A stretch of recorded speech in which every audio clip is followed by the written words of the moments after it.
Hello friends, welcome back to my channel with a new video. তো আজকের ভিডিওতে তোমাদেরকে একটা জিনিস শেখাবো। সেই জিনিসটা হচ্ছে মিডিল ফ্যাক্টর থিওরেম। তো মিডিল ফ্যাক্টর থিওরেম কিভাবে হয় সেটাই আজকে এই ভিডিওতে তোমাদেরকে একটু দেখাবো। Middle factor theorem. তো চলো বেশি দেরি না করে আজকের টপিকে প্রবেশ করা যাক। তো দেখো, যেমন একটা আমি এক্সাম্পল নিয়ে নিচ্ছি তোমাদেরকে বোঝানোর জন্যে। x³ - 3x + 2। তো তোমরা এইটাকে দেখে কিভাবে বুঝবে যে এটার মিডিল ফ্যাক্টর হবে। তো দেখো, যেমন এখানে আছে x এর পাওয়ার কি আছে 3, এখানে x এর পাওয়ার কি আছে 1, আর এখানে কোনো পাওয়ার নেই x এর। তো এখানে মিডিল ফ্যাক্টর কিভাবে দেখে বুঝবো না, এখানে x³ থেকে ডাইরেক্ট x এর মান পাওয়ার 1 হয়ে যাচ্ছে, মানে x² বাদ আছে। তো এই ক্ষেত্রে এইটা দেখে আমরা বুঝতে পারবো যে এটার মিডিল ফ্যাক্টর আমাদেরকে করতে হবে।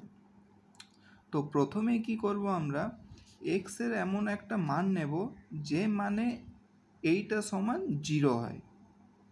তো কিভাবে দেখো, প্রথমে x = 2 নিয়ে দেখি। তো 2 এর কিউব কত হয়? 8 - 3 × 2 6 + 2। তো দেখো এখানে কিছুতেই 0 আসছে না। দেখো এখানে হবে 2 + 2 4 হয়ে যাচ্ছে। তো মানে x সমান 2 নিলে এটার মান 0 হচ্ছে না।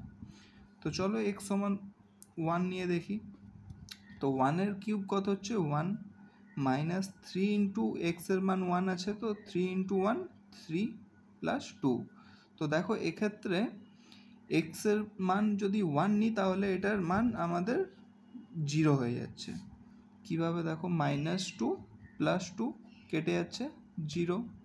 তো x এর মান আমাদেরকে 1 নিলে এইটার সমান 0 হচ্ছে। তো x সমান কত হবে? এখান থেকে হবে x - 1 = 0।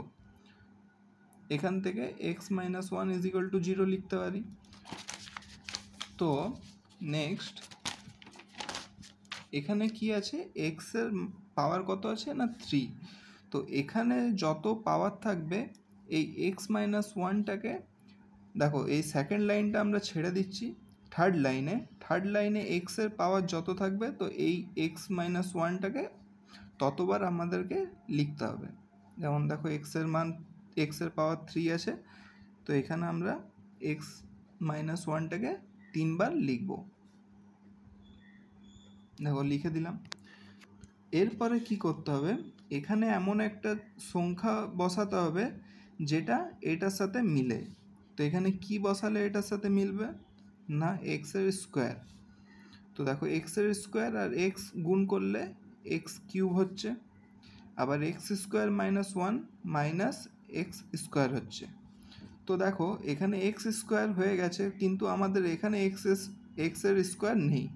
তার মানে এমন কিছু একটা এখানে বসাতে হবে যাতে এই x এর স্কোয়ারটা কেটে যায়।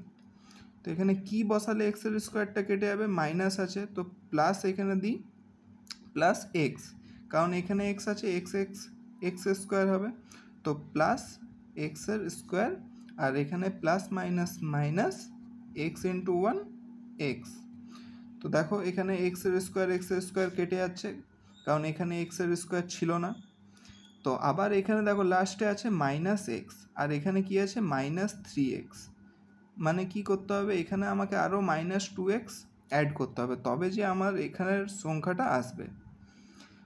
তো এখানে আমরা কি দিয়ে মাল্টিপ্লাই করলে এখানে -2x আসবে না, -2 দিয়ে মাল্টিপ্লাই করলে।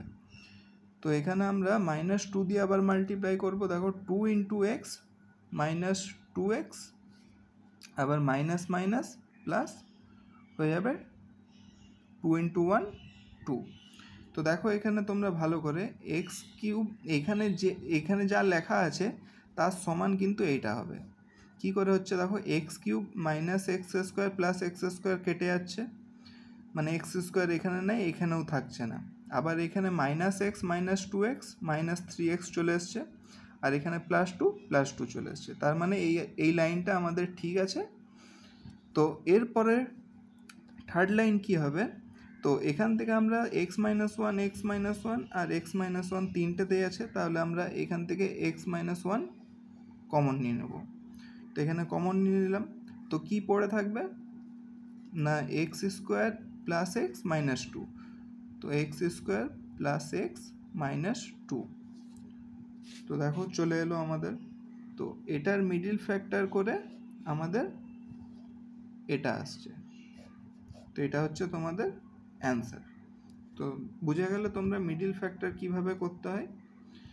তো আশা করছি বন্ধুরা এই ভিডিওটা তোমাদের ভালো লেগেছে।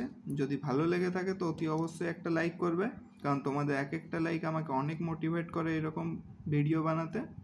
তো দেখা হচ্ছে বন্ধুরা নেক্সট কোনো একটা ইন্টারেস্টিং টপিক নিয়ে আসবো তোমাদের সামনে। ততক্ষণের জন্য ভালো থাকবেন, সেফ থাকবেন, বাই বাই।